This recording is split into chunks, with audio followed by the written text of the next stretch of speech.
না বাপ, চিনা দরকার ছিল যাকে, চিনলেন না তাকে। হায় যুবক, বন্ধুকে চিনলা না, দুশ্মনকেই বন্ধু বানাইলা, দুশ্মনকেই বন্ধু বানাইলা। আপন বন্ধু যিনি তাকে চিনলা না, দুশ্মনকেই গ্রহণ করলা। চেহারায়, সুরতে, চলনে বলনে, আচারে উচ্চারণে বেঈমান যেভাবে সাজায় দেয়, তুমি তাকেই গ্রহণ করলা যে তোমার বন্ধু। কি কথা একটা নবী কেমনে বললেন! আরে আরো শুনেন মিয়া, হাদিসে আছে আল্লাহ তাআলা জিবরাইল ফেরেশতাদেরকে পাঠাবেন, আমার বন্ধুকে খবর থেকে প্রথম হাসরের ময়দানের জন্য তোলো। তখন জিবরাইল আলাইহিস সালাম, মিকাইল, ইসরাফিল, আজরাইল, 4 ফেরেশতা মদিনার রওজায় নবীর কবরের সামনে আসবে। আর ফেরেশতারা একজন আরেকজনকে বলবে, তুমি ডাকো নবীকে। সবাই বলবে না। শেষ পর্যন্ত বলবে, জিবরাইল তোমার সাথে নবীর মহব্বত বেশি, তুমি বেশি আসছিলা গেছিলা দুনিয়াতে, তুমি ডাক দাও, আমরা সাহসে কুলায় না। জিবরাইল তখন ডাক দিবে, ইয়া রাসূলুল্লাহ আপনি ওঠেন, হাসরের ময়দানের জন্য আপনি দাঁড়ান।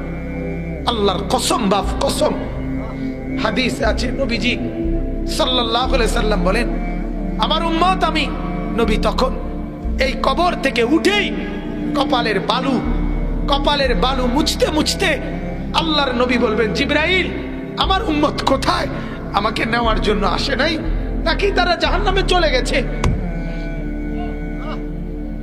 জিবরাইল তখন চোখের পানি ফেলে বলবেন, না ইয়া রাসূলুল্লাহ, এখনো কেউ কবর থেকে উঠে নাই, কাউকে আল্লাহ এখনো উঠায় নাই, আপনি উঠলে এরপরে সবাই উঠবে। উঠেই নবী বলছে, হায় আমার উম্মত কই? আমার উম্মত আমারে নিতে আসলো না। ওই যে এয়ারপোর্টে আমরা মাদ্রাসায় দেখি, এই ভুক্তভোগী আমরা মাদ্রাসার ছোট ছোট ছেলে পড়ে, যে আমার মাদ্রাসায় প্রায় মায়েরা বাচ্চাদের মা ছুটি নিতে আসে, তার বাবা বিদেশ থেকে আইব, এয়ারপোর্টে নিতে কইছে। ছেলেটারে কি করতে কইছে? এটা যখন বলে মহিলারা কাইন্দা দেয় যে ওটার আবদার বাচ্চার বাপের, যেমন ছুটি লইয়া, অত সেটা তো একটা আবেগ ছাড়া আর কিছু না, কারণ বাড়িতে আসলেই তো দেখবি, কিন্তু এটাও তো একটা আবেগ। বাবা যখন এয়ারপোর্টে নামে তো নিজের সন্তানটাকে কি করতে চায়? দেখতে চায়। তো নিশ্চয়ই বিবিকে তো বলবে, হায় হায় আমার ছেলেটাকে আনলা না, ওই আসে নাই। তো নবীও এমন বলবে, জিবরাইল আমার উম্মত আসে নাই, আমার নিতে আসে নাই, ওরা কোথায়? তো জিবরাইল বলবে, ইয়া রাসূলুল্লাহ উঠে নাই ওরা এখনো, আপনি উঠলে এরপরে আল্লাহ সবাইকে উঠাবে। অতএব বাজান, আমি অনুরোধ করছি, জীবন বদলান, জীবন সুন্দর করেন, চেহারা সুন্দর করেন, আখলাক সুন্দর করেন, প্রত্যেকেই ফিকির করেন। কষ্ট করে যারা বাবা বলছেন, জওয়ান ভাইয়া তোমাদেরকে আবারও বলি, বাজান তোমার জীবন তুমি সুন্দর করো। বন্ধু চেনো, বন্ধু চেনো, বন্ধু তোমার রাসূল, বন্ধু তোমার রাসূল, বন্ধু চেনো। সাহাবায়ে কেরাম বন্ধু, উলামায়ে কেরাম বন্ধু, আউলিয়ায়ে কেরাম বন্ধু, বন্ধু চেনো বাপ। দুশ্মনকে বন্ধু ভেবো না, বন্ধুকে ফেলে দিও না, ফেলে দিও। আল্লাহ তাআলা আমাদেরকে বুঝার তৌফিক দান করুক। কোরআনুল কারীমের এই আয়াতে আল্লাহ তাআলা সূরা দুখানের এই আয়াতের মধ্যে আল্লাহ তাআলা বলছেন একটা কথা, শুধু এটা বলার জন্যই পড়ছিলাম, এটা বলেই শেষ করছি। ইন্না আনজালনাহু ফি লাইলাতিন মুবারাকা, এখানে একটা শব্দ আছে এই আয়াতে। আল্লাহ তাআলা বলছেন, আমি কোরআন নাজিল করেছি বরকতময় রাতে। কি রাতে? এই কথাটা নিয়ে মুফাসসিরদের মধ্যে দুইটা মত। অধিকাংশ মুফাসসিরের মত হলো এই আয়াতে বরকতময় রাত বলতে শবে কদর, রমজানে যেটা, ওইটা বোঝানোর উদ্দেশ্য। এটা হলো অধিকাংশ মুফাসসিরদের কি মত। এটা ধরলে কোরআনে শবে বরাতের আলোচনা নাই, কথা বুঝছেন? কিন্তু একজন প্রসিদ্ধ মুফাসসির, যিনি আমগো আমলের না, আমগো আমলের তো সবাই প্রসিদ্ধ, আমাদের দেশে তো আলহামদুলিল্লাহ সবাই আন্তর্জাতিক খ্যাতি সম্পন্ন মুফাসসিরে কোরআন। ভাই তো চিনে না, এলাকা তো চিনে না, এবারও কি আন্তর্জাতিক খ্যাতি সম্পন্ন নর্মাল কোনো মুফাসসির আল্লাহ শুকর আমরা দেশে নাই, অন্য দেশে থাকলে থাকতে পারে। এরপরে সবাই বিশিষ্ট ইসলামী চিন্তাবিদ, অল্প স্বল্প চিন্তা করি না লোক নাই একবারে, সামান্য চিন্তা সমক, সবাই বড় বড় চিন্তাবিদ, সব এক একজন বৈরবের ফুল, যমুনার ব্রিজ, একবারে সালের বস্তা, আটার বস্তা এক একজন। আল্লাহ মাফ করে দেন। তো বলতেছিলাম একজন বড় মুফাসসির হযরত আব্দুল্লাহ ইবনে আব্বাসের ছাত্র, নবীর একজন সাহাবী আব্দুল্লাহ ইবনে আব্বাস, সর্বশ্রেষ্ঠ মুফাসসির যিনি কোরআনের, রাসূলুল্লাহ সাল্লাল্লাহু আলাইহি সাল্লামের পরে সাহাবীদের মধ্যে ওনার শাগরিদ ইকরামা রাহমাতুল্লাহি আলাইহি, এই উনি বলছেন যে এই আয়াতে বরকতময় রাত বলতে আল্লাহ তাআলা শবে বরাতকে বুঝিয়েছেন।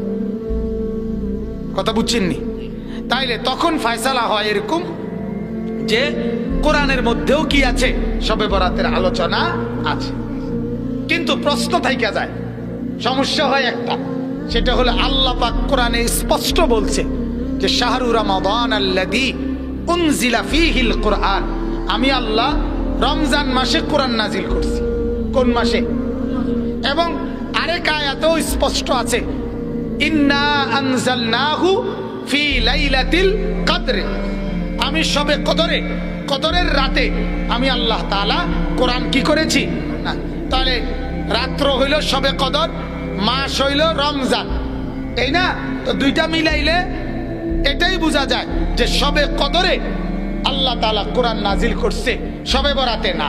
তাহলে উনি যে বললেন, কথা বুঝছেন না? কথাটা বুঝেননি? এই জন্য উলামায়ে কেরাম একটা সহজ সমাধান দেয়, ছোট্ট একটা সমাধান দেয়। সমাধানটা কয় যে এরকম হইতে পারে, শবে বরাতে হাদিসে আছে আল্লাহ তাআলা আগামী 1 বছরে আল্লাহর এই সৃষ্টি জগতে কি কি হবে না হবে এটার ফয়সালা 1 বছরের আল্লাহ তাআলা এগুলো জানায় আল্লাহর ফেরেশতাদের কাছে, ওই আলোকে ওনারা কাজ বন্টন করে নেয়। তো হতে পারে ওই বছর শবে বরাতে, যেহেতু রমজানের আগে, ওই রাতে আল্লাহ তাআলা ফেরেশতাদেরকে জানিয়েছেন এই বছর শবে কদরে, আগত রমজানের শবে কদরে কোরআন নাজিল হবে, এই ফয়সালা আজকে চূড়ান্ত তোমাদেরকে জানাইলাম। কোন রাতে? শবে বরাতে জানাইলাম। আর আমাদের বাংলা ভাষায় বুঝার জন্য বলতেছি, একটা প্রচলন আছে কথা, যে আমনে কইছেন আই পাইছি। কথা বোঝেন নাই? মানুষের এরকম কয় না কথার কথা, আমনের মুখের কথা, আমার আর কোনো দুঃখ নেই, আমি কি পাইছি জান। আমনে কইছেন একটা কথা, আমার আর কোনো আফসোস নাই। এই আমার মালিকের কথাও তো এমন যে মাওলা আমনে বলছেন তো নিশ্চিত নাজিল হয়েই গেছে। বুঝেন নাই কথাটা? এইভাবে ধরা হয়। তবে সবচেয়ে কথা হইল যেটা, ওই কথাটা যে একবারে মানে যেমনে হোক কোমরে রশি বান্ধা হইল কোরআন শরীফের আয়াতের এখান থেকে শবে বরাত বুঝাইতেই হবে, নইলে কোনো রক্ষা নাই। ব্যাপারটা এমন না। ব্যাপারটা কি না, যেহেতু হাদিস দ্বারা প্রমাণিত, আর হাদিস থেকেও আল্লাহ রসুলের হাদিস দ্বারাও উম্মতের জন্য আমল গ্রহণযোগ্য, ঠিক কিনা বলেন না? অতএব আমি আমার কথা শেষ করলাম। শবে বরাত হাদিস সম্মত, কোরআন থেকে এই আয়াতের আলোকে একজন প্রসিদ্ধ মুফাসসিরের মত হিসাবে ধরে নেওয়া যায়, কিন্তু হাদিস দ্বারাও প্রমাণিত।